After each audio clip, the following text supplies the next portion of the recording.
बहुत समय पहले एक छोटे से गांव में दो भाई रहते थे। बड़ा भाई धनीलाल बहुत अमीर था। उसके पास खेत, बैल, नौकर और अनाज के बड़े बड़े भंडार थे, लेकिन उसका दिल बहुत छोटा था। दूसरी ओर उसका छोटा भाई रामू बेहद गरीब था। उसके पास एक टूटी फूटी झोपड़ी और 2 वक्त की रोटी का भी भरोसा नहीं था। फिर भी रामू का मन साफ था। वो मेहनत करता और भगवान का नाम लेकर अपना जीवन बिताता था। सुनो जी, घर में बस मुट्ठी भर आटा बचा है। चिंता मत करो गोमती, मैं जंगल से लकड़ियां काट कर लाऊंगा और उन्हें बेच दूंगा। भगवान करे आज कुछ अच्छा हो जाए। उसी समय गांव में धनीलाल के घर दावत चल रही थी। बड़े बड़े पकवान बन रहे थे। घी की खुशबू पूरे गांव में फैल रही थी। गरीब रामू के घर तक भी वो खुशबू पहुंच रही थी। देखो जी, आपके भाई के घर कितनी खुशियां हैं। दूसरों की खुशी देखकर दुखी नहीं होना चाहिए।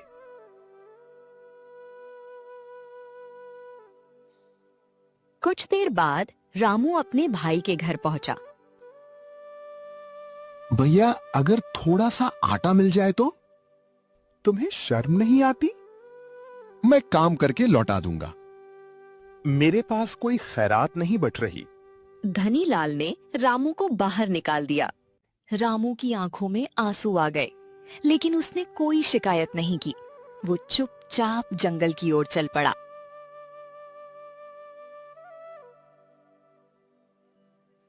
सूरज डूबने लगा था। जंगल में अजीब सी शांति छाई हुई थी। तभी रामू को एक बूढ़ा आदमी दिखाई दिया। उसके सिर पर लकड़ियों का बहुत बड़ा गट्ठर था। बेटा, क्या तुम मेरी मदद करोगे? क्यों नहीं बाबा। रामू ने तुरंत गट्ठर उठा लिया। तुम बहुत अच्छे इंसान हो। मैंने तो बस इंसानियत निभाई है। बाबा मुस्कुराए। मेरे साथ चलो।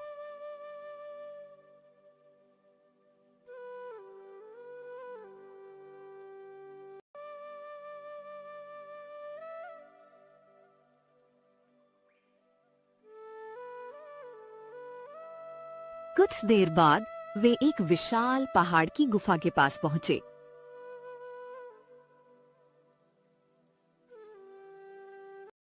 रामू अंदर गया और जो उसने देखा, उसे देखकर उसकी आंखें खुली की खुली रह गईं। पूरा महल सोने और चांदी से चमक रहा था।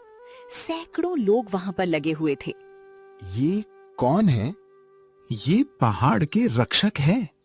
तभी एक सुंदर सिंहासन पर बैठा राजा दिखाई दिया। स्वागत है रामू। रामू चौंक गया। आप मेरा नाम कैसे जानते हैं? हम सब जानते हैं। फिर राजा ने अपने सैनिकों से कहा, आज हमारे मित्र रामू की वजह से बाबा सुरक्षित यहाँ पहुँचे हैं। रामू, इसके बदले तुम जो चाहो मांग सकते हो। रामू सोच में पड़ गया। तभी बूढ़ा बाबा उसके कान में फुसफुसाए, सोना मत मांगना तो क्या मांगो? वहां कोने में जो पुरानी चक्की रखी है, वही मांग लेना। रामू को बात समझ नहीं आई, लेकिन उसने वैसा ही किया। महाराज, मुझे वो पुरानी चक्की चाहिए। क्या? इतना खजाना छोड़कर चक्की? राजा मुस्कुराया। ठीक है। उन्होंने वो चक्की रामू को दे दी। रामू चक्की लेकर बाहर आया।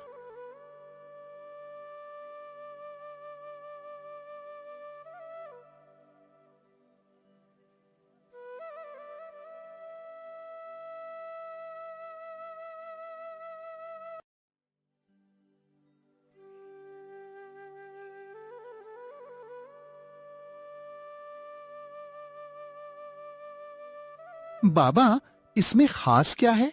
ये साधारण चक्की नहीं है। तो फिर? जो मांगोगे ये देगी। रामू की आंखें फैल गईं। सच?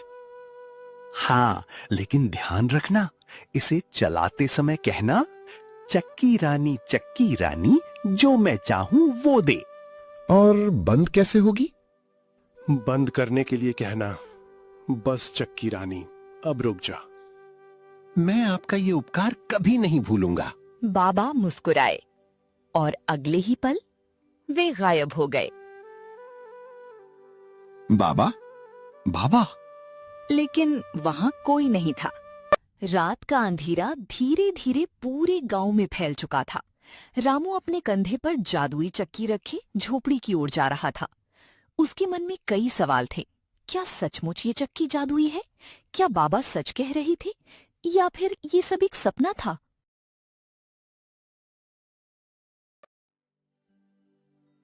जैसे ही रामू घर पहुंचा, गोमती बाहर दरवाजे पर ही खड़ी हुई थी।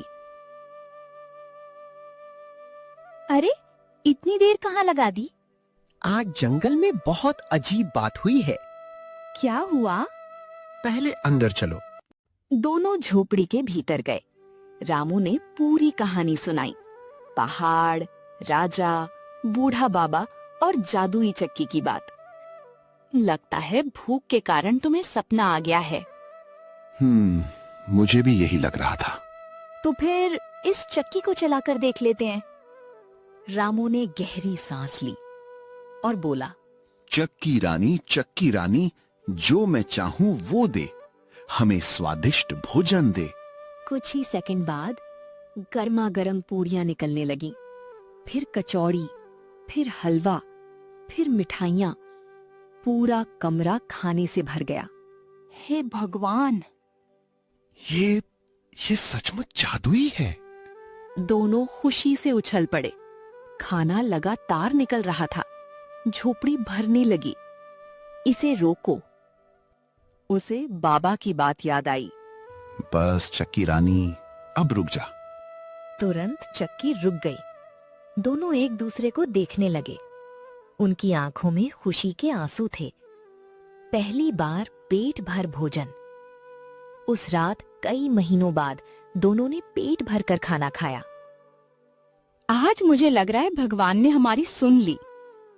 ये सब उस बाबा की कृपा है। लेकिन उन्हें नहीं पता था, कोई उनकी झोपड़ी के बाहर खड़ा सब सुन रहा था।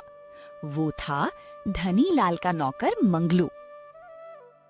मंगलू लकड़ियां लेने निकला था। तभी उसने झोपड़ी के अंदर से रोशनी देखी और खिड़की से झांक लिया। उसने अपनी आंखों से देखा, चक्की से खाना निकल रहा था। ये बात मालिक को बतानी पड़ेगी।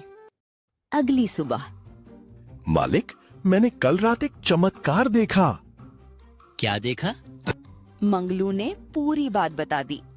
क्या? एक चक्की खाना निकाल रही थी। हाँ मालकिन। धनीलाल की आंखों में लालच चमक उठा। वो चक्की मेरी होनी चाहिए, जिसे मैंने भीख तक नहीं दी। आज वही पूरे गांव का हीरो बन गया। कुछ भी हो जाए, वो चक्की मुझे चाहिए। उस रात धनीलाल ने अपने नौकर मंगलू को बुलाया। आज रात हम रामू के घर जाएंगे क्यों मालिक? चक्की लेने। अगर पकड़ लिए गए तो? तुम चिंता मत करो। उसने एक बड़ा थैला उठाया और दरवाजे की तरफ चल दिया। मंगलू भी उसके पीछे पीछे चल दिया। आधी रात को दोनों दबे पांव अंदर घुसे। रामू और गोमती गहरी नींद में थे।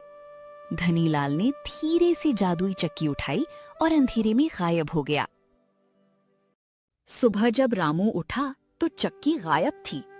गोमती घबरा गई। अब क्या होगा? रामू ने शांत स्वर में कहा, जिस चीज की नींव लालच पर हो, वो कभी सुख नहीं देती। जिसने भी चुराई है, उसे उसका परिणाम जरूर मिलेगा। उधर धनीलाल ने अपने कमरे में चक्की रखी और कहा, चक्की रानी, सोना निकालो, हीरे निकालो, मोती निकालो। चक्की से सोने की अशर्फियां बरसने लगीं। धनीलाल खुशी से पागल हो गया, लेकिन लालच बढ़ता गया। अगर मैं इस चक्की को विदेश ले जाऊं, तो पूरी दुनिया का सबसे अमीर आदमी बन जाऊंगा। उसने मंगलू के साथ एक बड़ा जहाज खरीदा और रातों रात समुद्र की ओर निकल पड़ा। जहाज समुद्र के बीचों बीच पहुंच चुका था। चारों ओर सिर्फ पानी ही पानी था। आसमान पर काले बादल छा रहे थे और तेज हवा चलने लगी थी। लेकिन धनीलाल के चेहरे पर डर नहीं बल्कि लालच की चमक थी। मालिक, खाने का नमक खत्म हो गया है। उसने जहाज के बीचों बीच जादुई चक्की रखी और जोर से बोला, चक्की रानी, नमक निकालो। अगले ही पल चक्की से सफेद नमक निकलना शुरू हो गया। पहले थोड़ी मात्रा में, फिर बोरी भर, फिर पहाड़ जैसा ढेर। मालिक, इसे बंद कर दीजिए। धनीलाल चौंका। अरे, इसे बंद कैसे करते हैं? उसे याद ही नहीं था कि रामू चक्की को कैसे रोकता था। अब चक्की लगातार नमक उगले जा रही थी। जहाज का हर कोना नमक से भर गया। तेज हवा चलने लगी, बादल गरज उठे, बिजली आसमान में चमकी। अचानक हवा का एक तेज झोंका आया और उनकी नाव डूब गई। चक्की समुद्र की गहराइयों में चली गई, लेकिन वो रुकी नहीं। वो समुद्र की तलहटी में भी लगातार नमक पीसती रही। कहते हैं तभी से समुद्र का पानी हमेशा खारा है।